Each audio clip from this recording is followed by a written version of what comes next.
Hi there, everyone. Welcome back to 3 News Now. I'm Stephanie Haney. Today is Monday, October 18th. Want to start off by saying thank you to Kiera Cotton for filling in last week while I was away. Very happy to be back with you now to tell you about the top stories from WKYC.com and our WKYC app.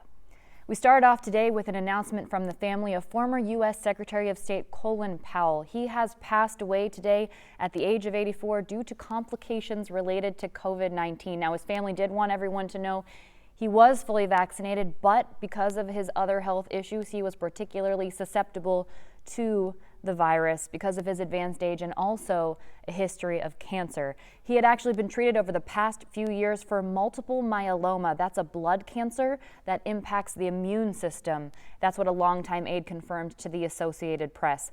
It impairs the body's ability to fight infection, and studies have shown that cancer patients don't get as much protection, these particular cancer patients, from the COVID-19 vaccines as healthier people. Our thoughts are with the family of Colin Powell today.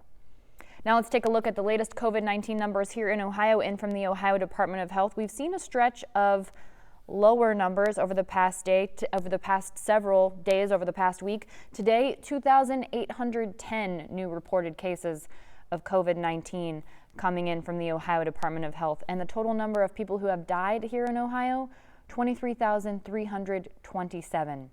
Right now, 3,015 people are being treated in a hospital for COVID-19, and out of those people, 914 being treated in an intensive care unit.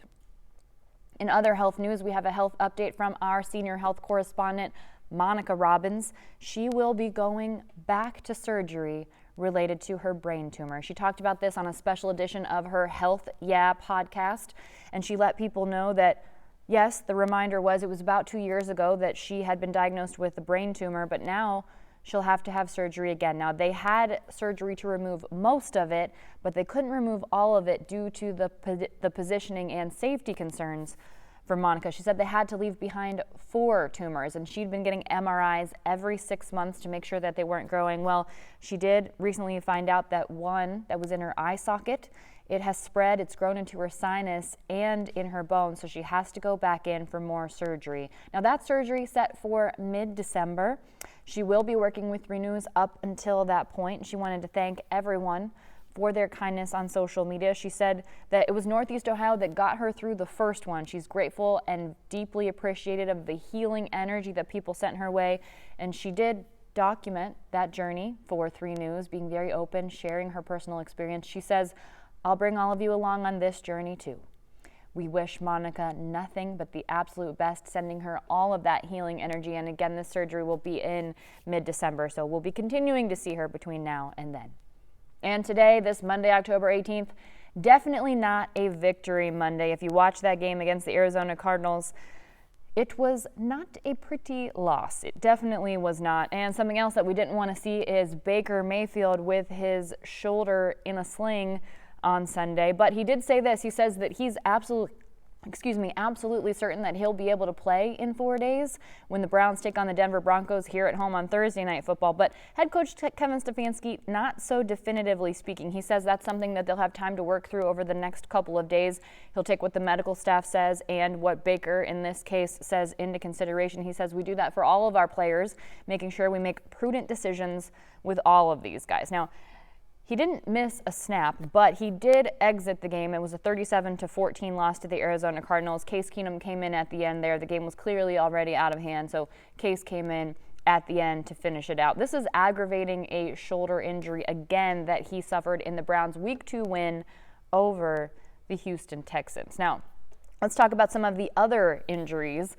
Today, head coach Kevin Stefanski said that it's possible, likely, that running back Kareem Hunt will be placed on injured reserve after he suffered a calf injury in that game on Sunday against the Cardinals. He said that the calf injury is significant, and he expects him to miss actually more than 3 games. But when you go on injured reserve, you will be out for at least 3 games. So he'll miss Thursday's matchup against the Denver Broncos, also October 31st against the Pittsburgh Steelers, and then the road game, the Cincinnati Bengals, on November 7th, to say the absolute least. Now, at the earliest, he would be eligible to return for the Browns' November 14th road game. That's against the New England Patriots. It's not just Hunt that's out. Obviously, Nick Chubb was out. Head coach Kevin Stefanski has not cleared Chubb to return. Nick Chubb, so Interesting to see what will happen there, missing that 1-2 powerhouse punch in our running back team. Also, Jeremiah Owusu-Koramoah out. So lots of injuries that the Browns are dealing with, and that's not even all of them.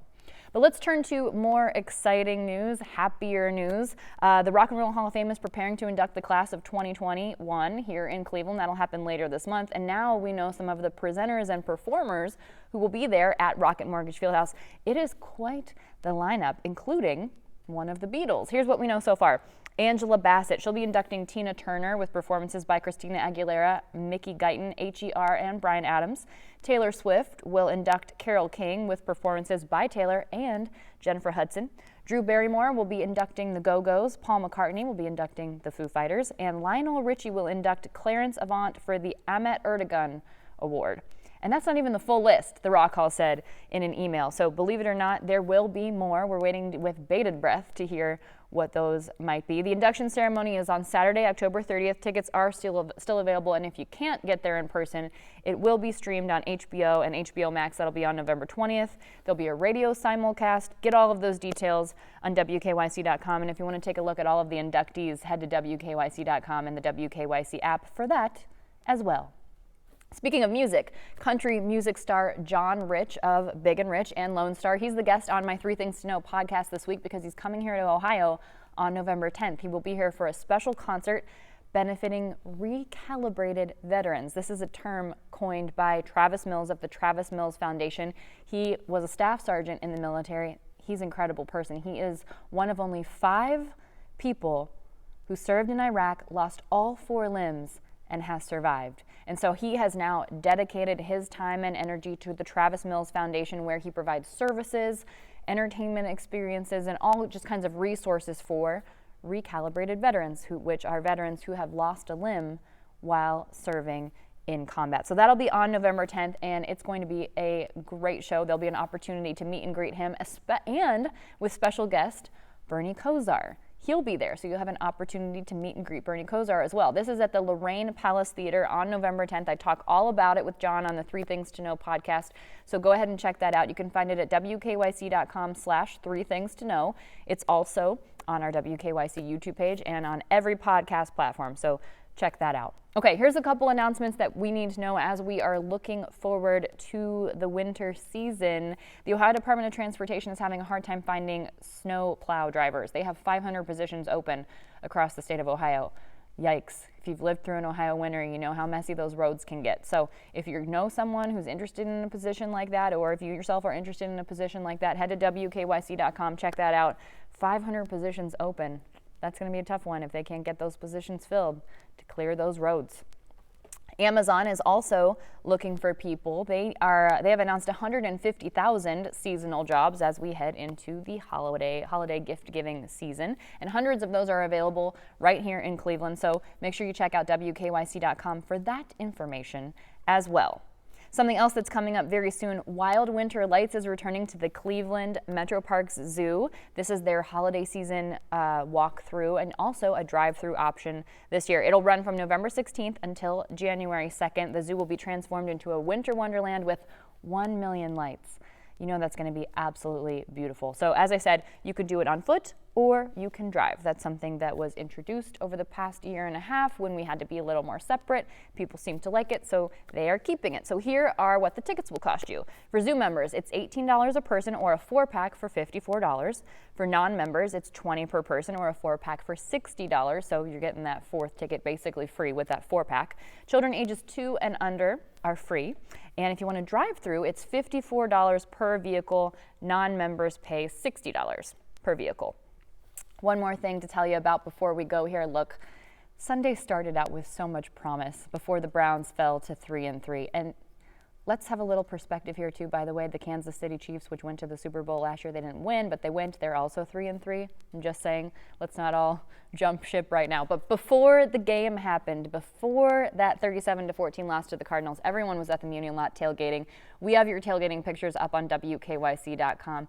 It's always fun to see those. Everyone is having a blast. So if you want to take a little trip back in time to a slightly happier, slightly more joyful, slightly more hopeful morning, afternoon, on Sunday, you can do that on WKYC.com and check out those tailgating pics. And by the way, when you're out tailgating, snap a few and send them our way. You can do that right through the WKYC app. We'd love to see them. All right, that's it for your 3 News Now update today for Monday, October 18th. So happy to be back with you, and I will see you tomorrow for more 3 News Now.